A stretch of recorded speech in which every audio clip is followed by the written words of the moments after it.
Oh man. Woo, woo, woo, woo. Where do we begin? Okay, so full disclosure before I begin this, I'm a huge fan of Joe Budden's podcast and just a lot of the things that he's done. He's created a space for a lot of us and encouraged a lot of us creators to do the things that we currently do. So I'm gonna be a bit, you know, forthcoming with how my stance is before I get into this, but it's a lot to break down. Listen, we're gonna get into it. Joe Budden podcast went viral today. He fired more. I fired Rory. More, we don't know what's going on. He's out of here. Like he's in a whole nother headspace, and it's just a lot going on right now. Listen, man, you tuned in. This is the Blake check. You already know.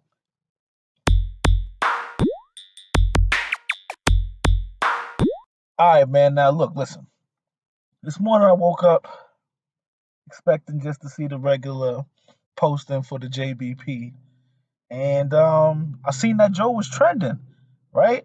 And then people were saying things like Charlemagne would never on Twitter and stuff like that. So I was like, oh God, what did Joe do this time? Like, Joe is one of the most polarizing. He's in that Soldier Boy class of like, anytime you think they've popped themselves, they always another shot coming. You know what I mean? So Joe is going trending right now because the podcast he put out today, ripping into Maul and Rory, who wasn't there. They've been having their problems for the longest, for couple months, and then things they took a break for a while. He replaced them with Ice and Ish for about maybe I want to say like 6 weeks or so.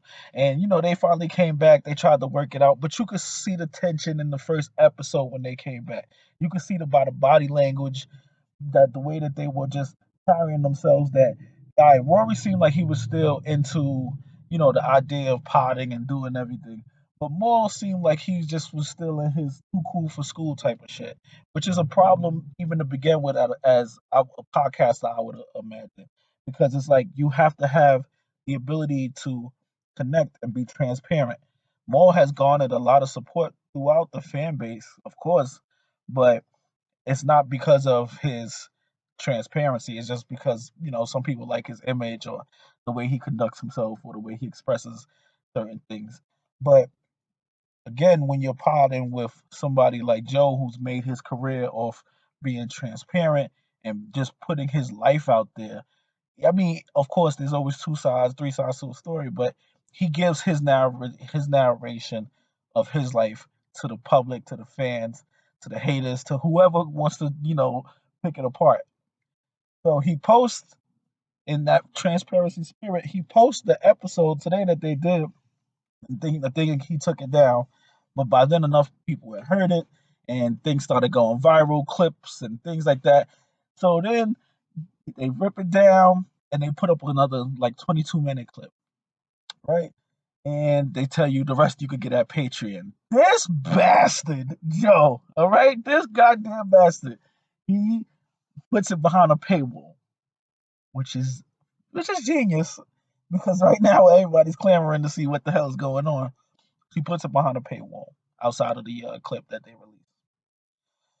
Now, during the episode, Joe really goes in on these guys. Like, I don't know, like forget the podcast. The podcast at this point is irreparable. I don't even know if they can be friends after all of this. The way that Joe just laid everything out, you could tell from the episode when they came back, Joe was biting his tongue ridiculously, giving them. I think the episode was "Floor is yours," or was it like "Shaking the Tree"? Shaking the Tree, I believe it might have been when they first came back, and you could see all in his face.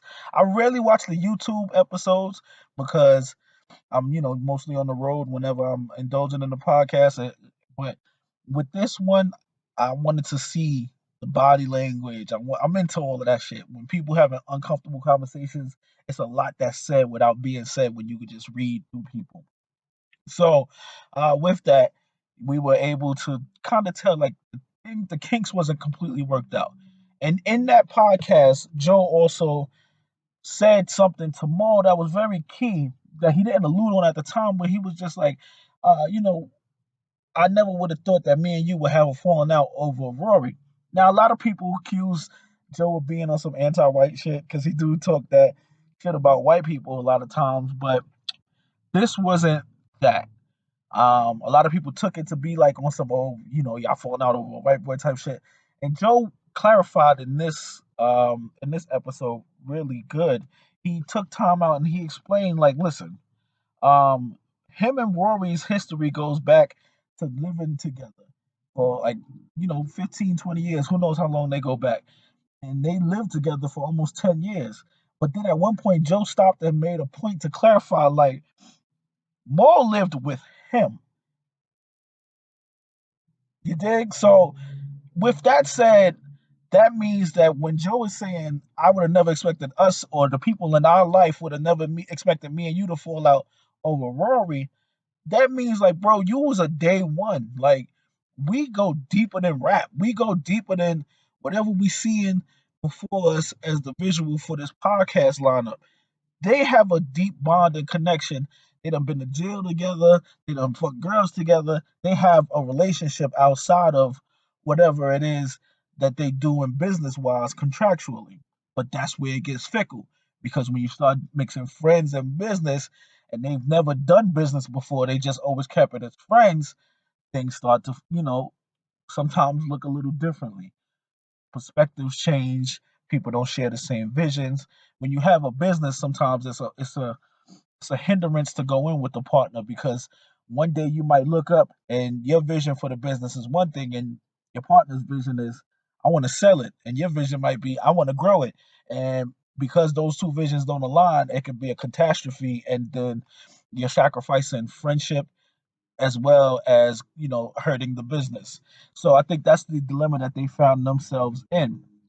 As far as with Rory, he clarified that he met Rory in 2015.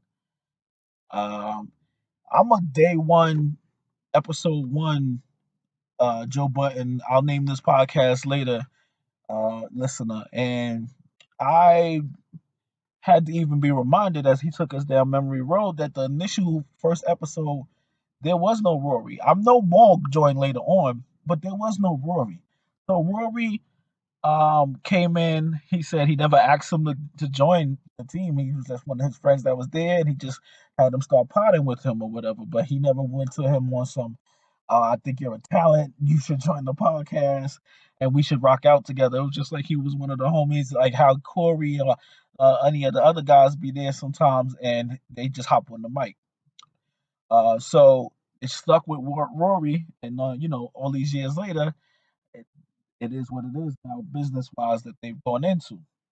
Uh, One of the things that he really decided to hammer home was that the Spotify deal, when the Spotify deal came along, Rory tried to ask to be a part owner of the JBP, and flat out, Joe told him no. And he, took us back down memory lane in terms of, like, bro, you came along, you wasn't here from day one.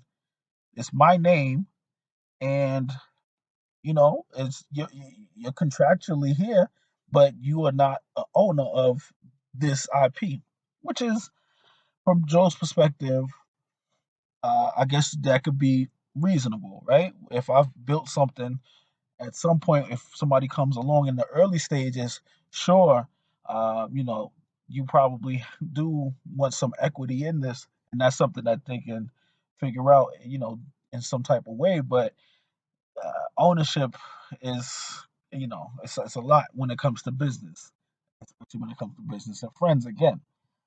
So, and listen, I don't have a podcast. I don't know how their business is set up. I'm just speaking as an outsider and a long time observer of how everything is going. So then he went on to say that he also asked him to get a cut of the YouTube money. Right now, Joe goes on to play it naive in terms of, like, he don't really deal with the YouTube money, da da da da da. Which, to somebody who isn't in on top of the business, that can seem like somebody's giving you the runaround. I can see how Rory might have seen some frustration with that or took issue with that.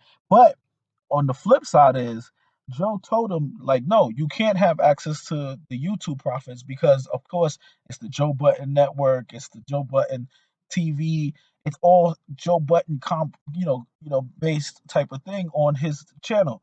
So what he did say to him was then, okay, all of this stuff, and this is another issue where I think the ownership thing became a problem, is because if you're not putting up the capital for something, when it blows up, you can't then turn around and say, I'm owed X, Y, and Z as an owner because your contribution was, you were pretty much playing the role of talent. Joe was saying, like, when it came to paying for studio time and setting up certain things and having things that cost money in place, these guys always had their hands in their pockets and they wasn't paying for nothing. So if I'm paying for everything, don't turn around when it becomes profitable and say to me, I want to cut as an owner. No, motherfucker, you a talent. You talent. That's the way you carried yourself. That's the way you conducted business. So then you know what? You ain't got no parts of the stress and the strife that come along with investing capital into this. You just invest your time for 2 3 hours, two times a week or however many times it is, and you go about your business. So if you're not conducting the business of the business, you can't later on come back and claim the business. If that makes any sense. I mean, that's how I perceived it. But even with that, Joe was saying to him, even though I shoot all of this, I pay for Erickson to come here and record this and have pay for Parks to do this. You can take the video content and post it on your YouTube channel and build your YouTube channel, right? And I think this was a huge misstep by Rory and Maul because he offered it to both of them that they did not take this opportunity. Because you have to understand that when it comes to building your own platform, and one of the things that really seeded into this whole breakup was academics. They said some things about academics for a long time, and academics has been on Rory and Maul's head, Rory and Millie Moore, as he liked to call him, consistently, non-stop, raining on them for maybe months, I would probably say at this point. The things that he's exposed about Rory's personal life, cheating on his girl, getting caught, the mistress putting his business out in the streets, the slander that he's put on Maul's name. It seems as though those things eventually started to seep into their minds, especially Rory, and he stopped being as open and as transparent. We're gonna continue to use that transparent word. He seemed to stop being as transparent on the podcast because whatever turmoil was going on behind the scenes in his personal life, which is completely understandable, but it does not create a good work environment when you are asked to be open and transparent. And also, they had too many industry connections. When they took their break, Ice and Ish stepped in. Ice is Arsenal's brother, but you couldn't tell because Ice don't give a F. He just let it fly. He tell you how he feel, and that's just something that was so refreshing to many of the listeners. And it created a situation where their value got tremendously lowered because it's like, yo, y'all, not only do people might think and feel what y'all bring to the table is replaceable, it's been proven now that it's replaceable. So, a lot of moaning was coming from more in terms of him, Joe putting Ice and Ish in their seats, but that's just the real of what it is. Joe gave y'all an opportunity to use the content to build your own YouTube. He's encouraged them to do shows. He's done it publicly on the podcast with Maul. But one of the things academics even said about them that is a true criticism is that they bring nothing back to the table. They were fruitless. They were useless in a sense of like, yo, you got this big platform, million people a week, however they numbers is looking like, and you're not creating nothing for yourself outside of this. And when I mean yourself, of course, Rory had Duce Palooza at the time, but you're not bringing nothing back for your brand and for the greater brand to increase the value that you have there. If you were uploading those things to YouTube, or even if you were doing your own reaction videos or going deeper into certain topics that you didn't get to fully explain or speak on, or even, going on Twitch and streaming and responding to fans and interacting with the fan base. It's so many things that they could have done that they never did with the time that they had and the opportunities that they was given, honestly. So now that everything is falling apart, yes, of course, Joe's gonna look like the bad guy. He's gonna look like the dickhead because that's just the role that he has consistently played in the public eye. But Joe is, if nothing else, entertaining, right? He's an entertaining asshole. That's the realest thing I've seen somebody post. But he lives it. He lives it. Joe got accused of jerking dogs off and still came in and potted. He didn't do a great job potting that day, but he still came in. He spoke to certain things. He addressed things. And when you're living like that and you're putting it all out there, you going hard, and you turn to your left, and the people who haven't even achieved half the success in the public eye that you have, and they over there protecting and hiding and scurrying from the light. That's gotta be an issue eventually, and eventually it became an issue.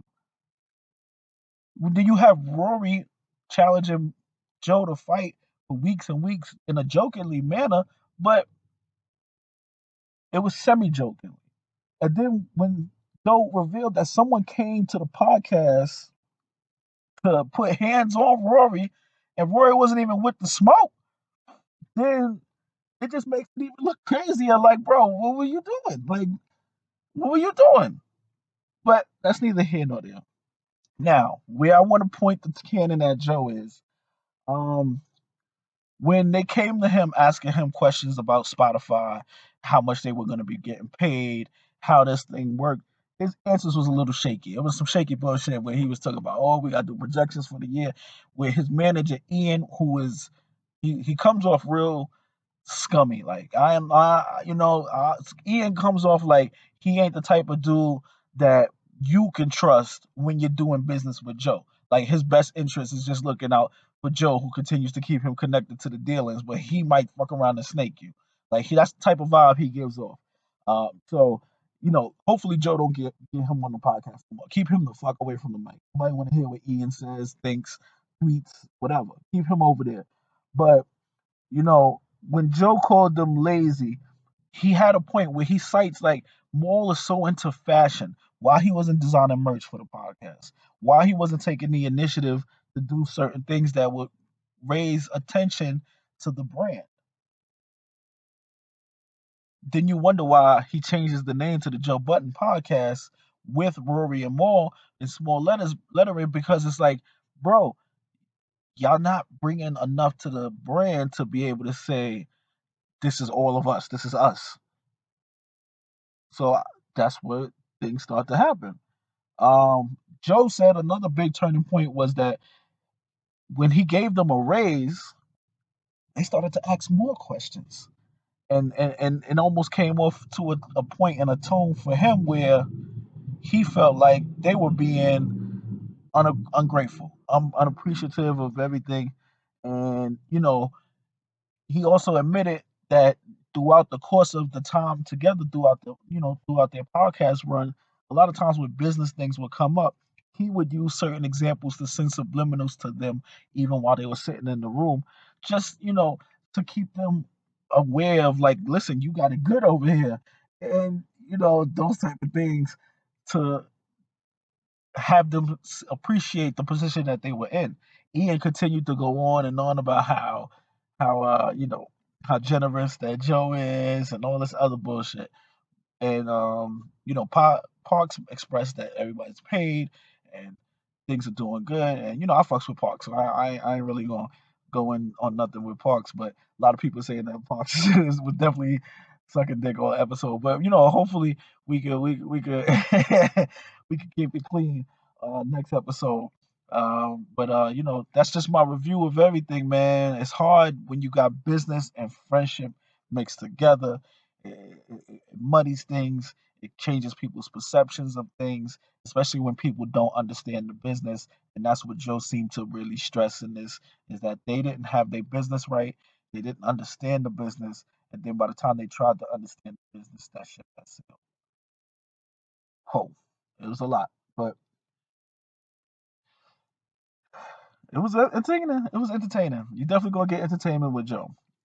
That bastard made me pay for the damn Patreon to get that whole episode, but it was worth it. You know what I mean? So either way, that's what's going on right now in the world of the podcast and with the JBP man. I guess we'll see Ice and Ish back next episode. I'm excited about that. You know, tell me your thoughts, man. Leave a comment. We can go back and forth on it. This is the Blake Check. I'm out of here.